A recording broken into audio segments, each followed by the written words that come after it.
안녕하세요. 21년간 여성질환을 진료해온 김우성 대표원장입니다.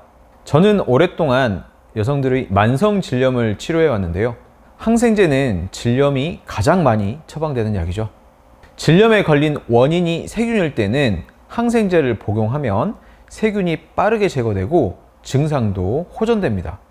하지만 부작용을 겪는 분들도 많은데요. 제가 진료하면서 관찰을 해보니까 어떤 특정 체질의 환자분들에게 부작용이 더 심하게 나타나는 경향이 있었고요. 이분들은 항생제 효과도 그리 좋지 않았어요. 그러니까 저에게 오셨겠죠? 그래서 오늘은 항생제 부작용으로 나타나는 증상들을 가볍게 확인을 해보고요. 부작용이 잘 생기는 체질에 대해서 말씀드리겠습니다. 자, 먼저 항생제를 복용하셨을 때 부작용이 어떤 것이 있는지 말씀드려 보자면요. 첫 번째, 설사나 변비.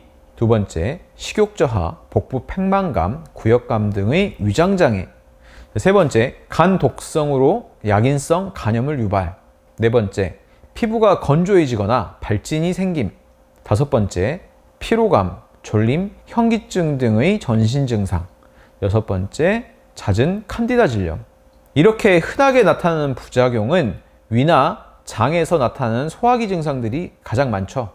사실 간도 소화기관 중 하나고요. 즉 위나 장, 간 등 소화기관에서 문제를 일으킬 가능성이 가장 높습니다.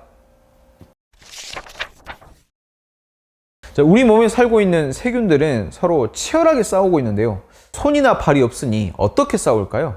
독소를 만들어서 주변에 뿌립니다. 그럼 다른 종류의 균들은 죽게 되고 그 자리를 대신 차지하는 것인데요. 이 독소를 공장에서 배양하거나 화학적으로 합성해서 만들어내는 것이 바로 항생제입니다. 그렇기 때문에 나쁜 세균뿐 아니라 장에 있는 유익한 유산균도 함께 죽이겠죠. 유산균이 소화기관에 중요한 역할을 담당한다는 것은 너무 잘 아실 거예요. 제가 관찰해보니 다음과 같은 이 두 가지 체질에서 항생제가 효과는 잘 안 나면서 부작용은 많았는데요. 자, 첫 번째는 소화기가 약한 분들이에요. 자, 어려서부터 소화기가 약하게 태어난 선천적인 체질인 경우도 있고, 원래는 그렇지 않았으나 살면서 불규칙한 식습관 등으로 위장이 손상된 분들도 있죠. 자, 이분들은 다음과 같은 증상이 있는데요. 첫 번째, 소화가 느리게 된다는 느낌이 자주 든다. 두 번째, 입맛이 없어서 밥을 억지로 먹을 때가 많다. 세 번째, 조금만 많이 먹어도 배에 가스가 차고 더부룩해진다. 네 번째, 밥을 먹고 나면 졸린다. 다섯 번째, 아침에 일어나기가 너무 힘들고 몸이 무겁다. 여섯 번째, 조금만 활동을 해도 금방 지치고 피곤해진다. 일곱 번째, 피로감을 느끼면 질염이나 소화불량 증상이 금방 생긴다.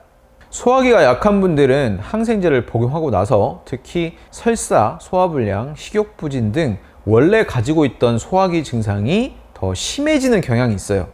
자, 두 번째는 몸이 차가운 분들인데요. 자, 다음과 같은 증상을 가진 분들에 해당합니다. 첫 번째, 평소 추위를 많이 타고 겨울에 힘들다. 두 번째, 손발이 차다. 세 번째, 아랫배가 차다. 네 번째, 아이스 커피 같은 차가운 음료나 냉면 같은 차가운 음식을 먹으면 배가 아프거나 설사를 하거나 몸 컨디션이 나빠진다. 자, 몸이 냉한 체질에 해당하는 분들은 항생제를 복용하면 몸이 많이 피곤해지고 무력해지고 손발도 더욱 차가워지게 됩니다.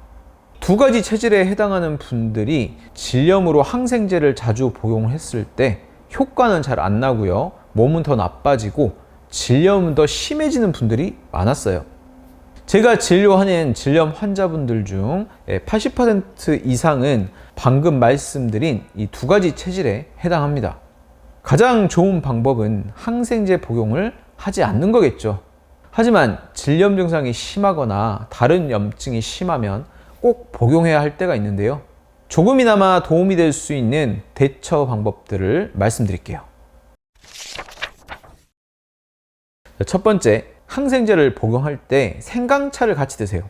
생강은 성질이 따뜻하고 복부의 가스를 줄여서 소화를 돕습니다. 두 번째, 복용 후에 20분 정도 배를 따뜻하게 찜질을 해주세요.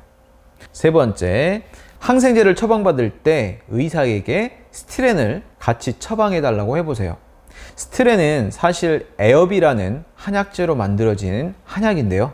에업은 쑥입니다. 쑥도 성질이 따뜻하고 소화기를 도와서 부작용을 줄여주죠.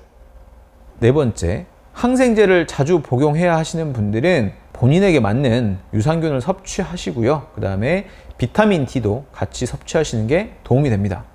저희 한의원에서는 항생제로 잘 낫지 않는 만성 재발성 질염을 체질과 증상에 맞춰 한약과 한방 질정으로 치료하고 있으니 참조해 주시기 바랍니다.